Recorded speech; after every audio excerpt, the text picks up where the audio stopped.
It all began when she played Silent Night on the piano at the tender age of 4. After bagging all possible singing awards in school, she went on to inherit a class of 12 from her great mentor and teacher, Marryanne Abe-Sekra. It never stopped from there. From then on, she embraced the noblest of professions, becoming the most respected singing teacher in the island. She also became the first woman conductor of the Colombo Philharmonic Choir and bagged the State Music Festival Award for contributions to Western music. Most of all, she is greatly loved by all whom she has taught, and the domain of Western music in Sri Lanka echoes with the names of the illustrious students she has led to such great heights. ETV Power Women proudly presents Marryanne David.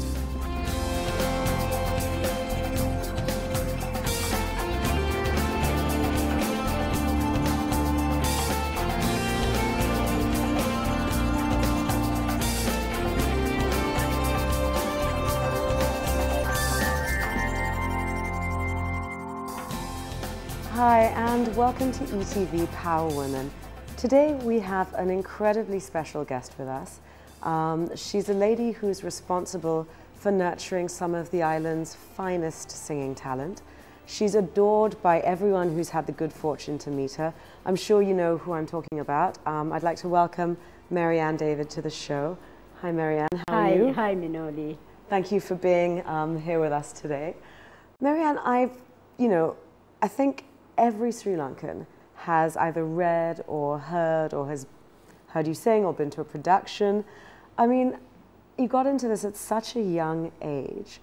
How did you think it was going to be forever? I mean, did you think that this was your career path? I mean, when you started, is it something you've always wanted to do? Not really, Minoli. I was initially forced into it. Oh, really? Yeah. It's a long story because I was one of the senior students of Marryanne Abe-Sekra. Yes. And Marryanne decided to migrate to Australia.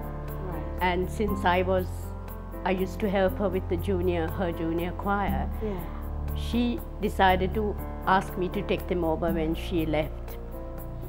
And of course, that's how it all began. I didn't quite like it at that time because I felt I didn't know sufficiently to take over a career or teach. Right. And then she said, no, it's only temporarily, till they find other teachers. Okay. But they never ever found other teachers and they kind of stuck with me. And I grew with them. Yeah. And of course, I had the fortune and to be having very good friends at that time. People like Lily Godridge, who was still around supporting me. Yeah. And that's how it all began.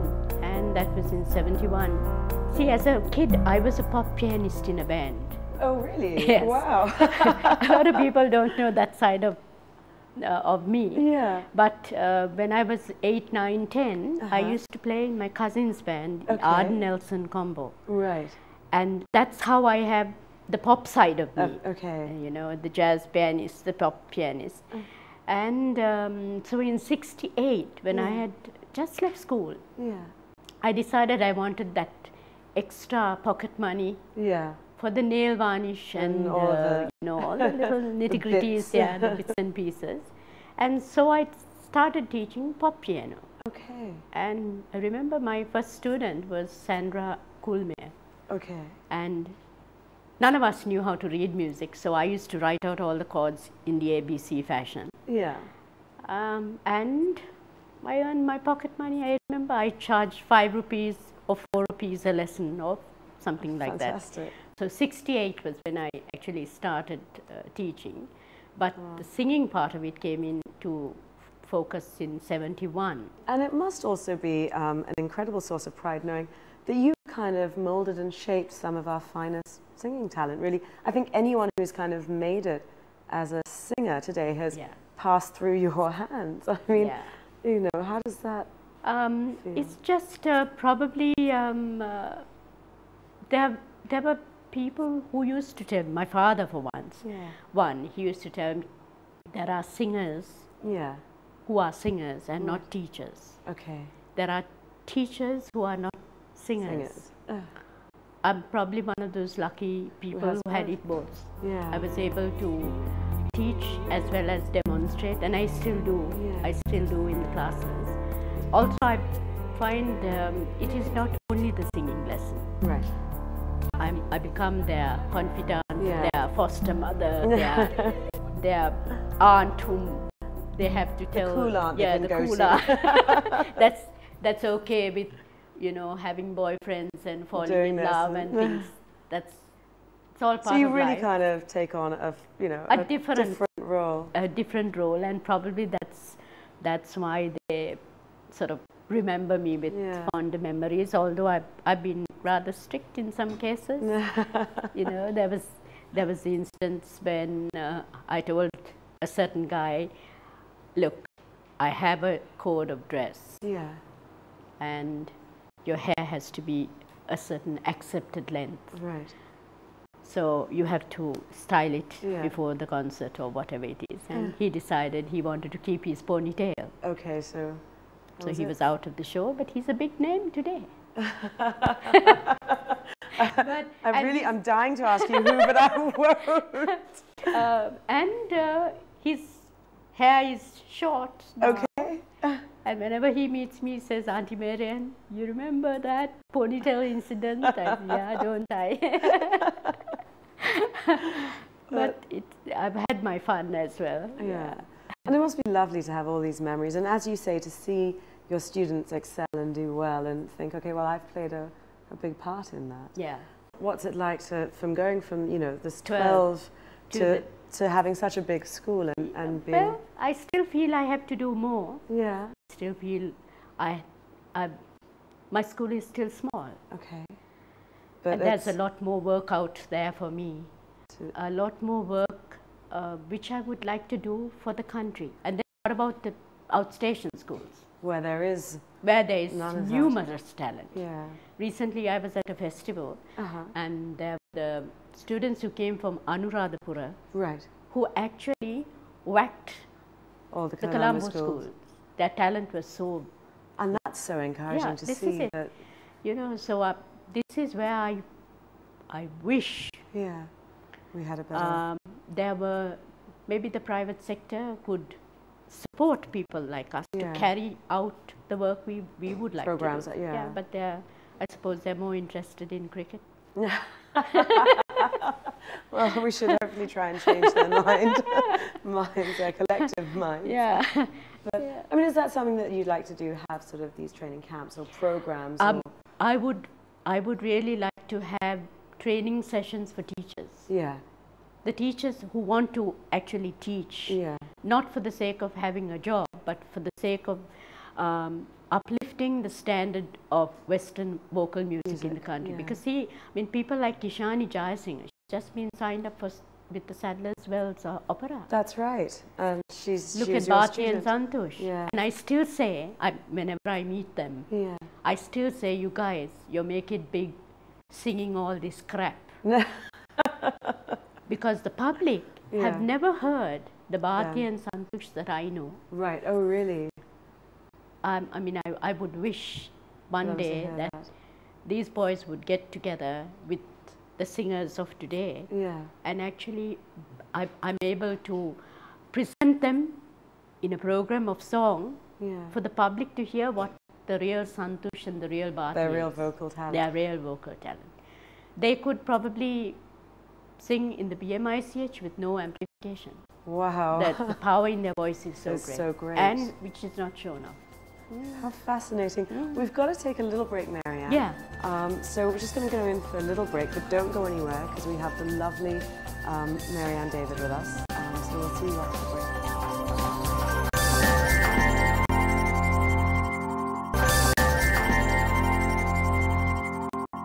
Hi and welcome back to ETV Power Women. We're here today with Marryanne David. As I'm sure all of you know, she's responsible for nurturing some of the island's finest talent. And actually, as all of you probably know as well, we've heard nothing but the loveliest things said about you by all of your past students, and I think that's very evident just having spoken to you for the last sort of 20 minutes, that I can understand why completely. Marryanne, do you have a sort of personal philosophy or a kind of motto or ethos that you live by, that you think has, you know, contributed to your success? Well, I just think, I always feel that when God created me and put me on this earth, He did it for a purpose. Right. And I feel I'm here for that purpose. So whenever I pray each day, I say, guard me, guide me in whatever I say or do today. Yeah. That's, that's lovely. That's usually my prayer. First thing in the morning. Okay. You know, if I have problems which I can handle or can't handle, then I say, you know, handle this for me. Help me. Yeah, help me. Yeah. And of course, I do ask him one thing. When you do want me up there, right, take me. Okay. Please don't let me have to go to Navaloka or Apollo or any of those hospitals and have tubes stuck, you know. Just take me. Otherwise, keep me in good health. And guard me and guide me to do the work you want me to do. So I'm very content to live like that, and I feel each day that I get fresh ideas. Oh, really? All the time. And there are some mornings when I wake up like 4:30. Usually with an idea that's in my head. Oh, really? Yeah. Then I sit down and I think, okay, this has got to be done and that has got to be done. And that's the time my brain ticks. Really, at that very time early in the morning? Very early. So you're very much a morning person? Yes, I am. I mean, when you decide to take on a production or to do a show, just give us an idea of what sort of goes into that, or how you... Well, Minoli, a lot of planning. And a lot of squabbling. And a lot of I have this very vivid imagination that runs riot sometimes. And then Andrew says, hey, hold on. You can't do all that because you don't have the finances to do all that. Because I'm looking at the glamorous sets, and you know, I love to do big productions, you know, like you see in the West. So then we have our meetings and we battle it out, and now I have a third force with my son who says, Mom, no, you can't. Mom, what about this? Mom, what about... So now there are two men I have to deal with. But it's a lot of fun. And invariably we decide, depending on the talent in focus at that time, what exactly we'd like to do. And then we plan. And then usually when with the shows, if it's a big show, we always teach the songs to the entire school. Right, okay, so everyone... And then everybody is put through the audition. Oh, that's lovely. In the past, though, when I'm talking about the past, in say the 80s, 90s, there wasn't so much talent around. I could have told you, okay, so-and-so is going to have the spot. This part, but now, the talent is vast. Which is lovely to hear, actually. But then everybody can't be the soloist.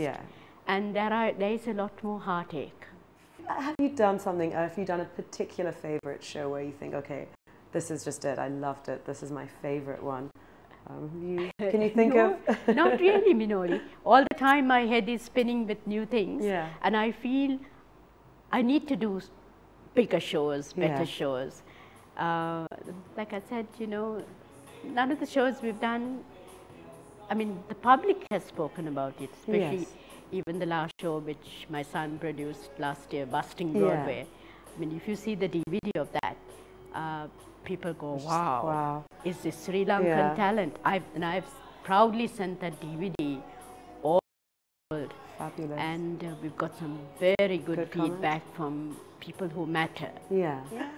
Marryanne, have you ever turned anyone away from your school? Have you ever had to kind of say, I don't really think this is right for you. Initially, Minoli, we do audition kids. Right. Solely for the purpose of seeing whether they have talent or whether they have potential to be trained. Yeah. We don't take any and every person who walks into the school. Right. Because I'm not interested in mass produce. Yeah. And I have had many a student whose parents bring them by force. But the children don't really want... Especially some of the boys.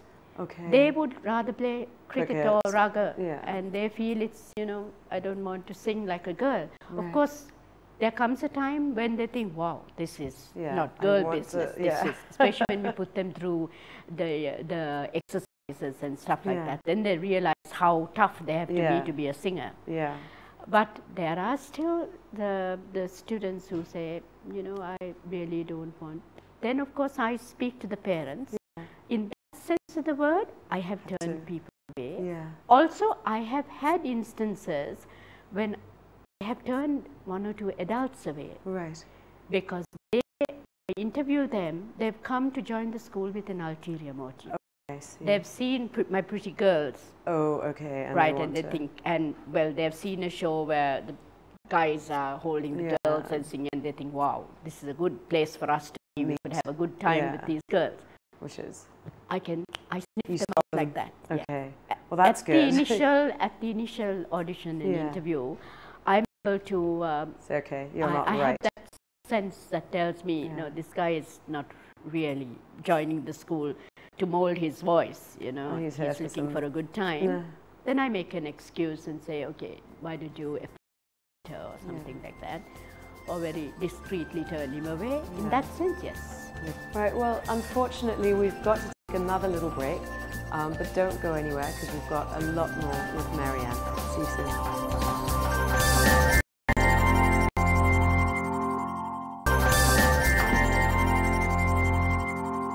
Welcome back to ETV Power Women. We're here with the lovely Marryanne David, who's been telling us some wonderful stories about her life and her career. And actually, one of the things that we were talking about during the break was classical music and your singing of the classics. Would you like to tell us a little about that?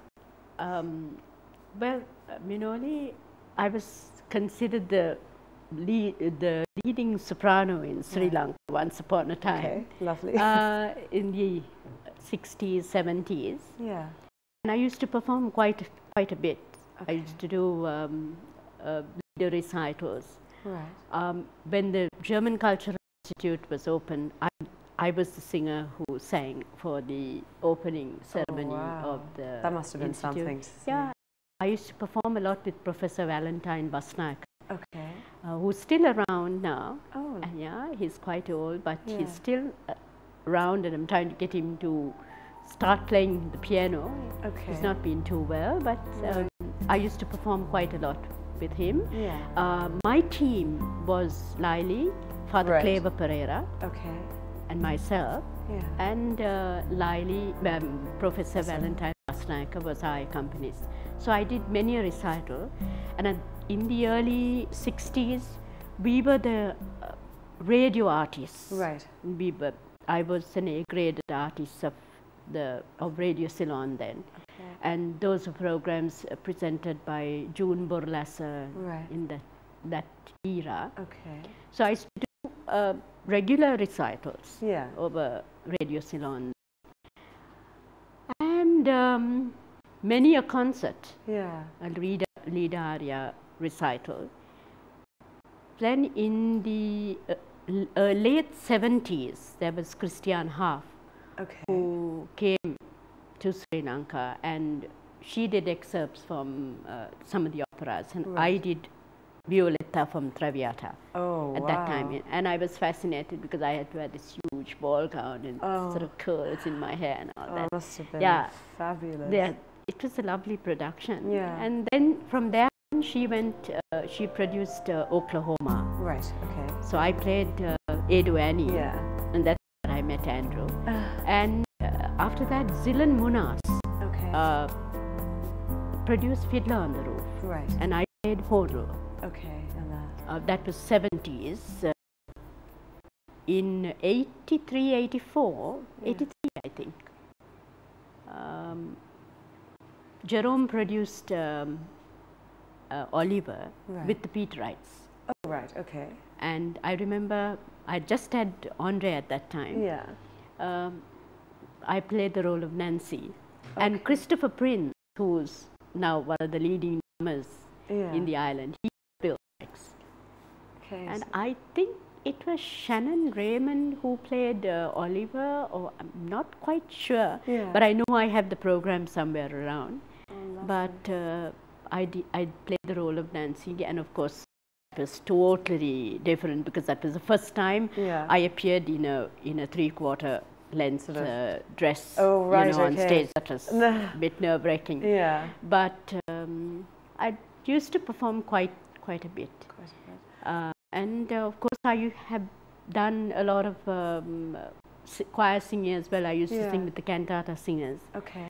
And at that time I was the soloist when they performed The Messiah. It was Father Claver, Lily, and there was a contralto by the name of Kathleen Brown, and I was the soprano soloist. Okay. So I've done a fair share of performing. A lot of people think, you know, why don't you perform now? They always say, I've had my day. Yeah.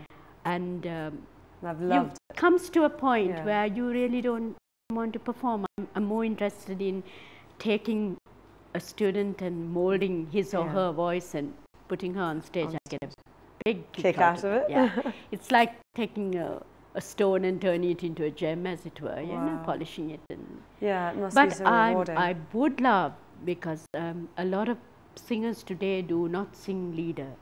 Would love to do a leader recital, because I feel if I go back into training, I can still perform. Yeah. It's just that when you run a school and you're housewife and mother and grandmother, and it's tough. It's tough. Which is actually what I wanted to ask you about, because as you walked into the room today and we were setting everything up, you referred to Andrew as the love of my life, which I think is just such a beautiful sentiment. So I'd like to just, you know, ask a little bit. I know you kind of touched on how you met, but tell us a little bit about him, because I'm sure everyone would just love to hear a bit about Andrew. Well, like I said, he is the love of my life. Yeah. And I can't think of any other man I would have wanted to marry. I always tell him, if I have all the men in the world in front of me, and I was asked which man do you want, I would still select him. Oh, that's so beautiful. And we'll be married 30 years this year. 30 years. And you have a son, Andre. I've also got a stepson by the name of Johan. Okay. Yeah, he's from Andrew's first marriage. Right. And we have Andre from our marriage. But he's a good man. And I feel my success is a lot due to him. Well, that's wonderful. Because he's there. He's like my rock of Gibraltar. Yeah. He's solid. And I blow hot sometimes. Okay. Not sometimes. I can lose my cool like that. But he is the calm, cool, you know, let me think about it.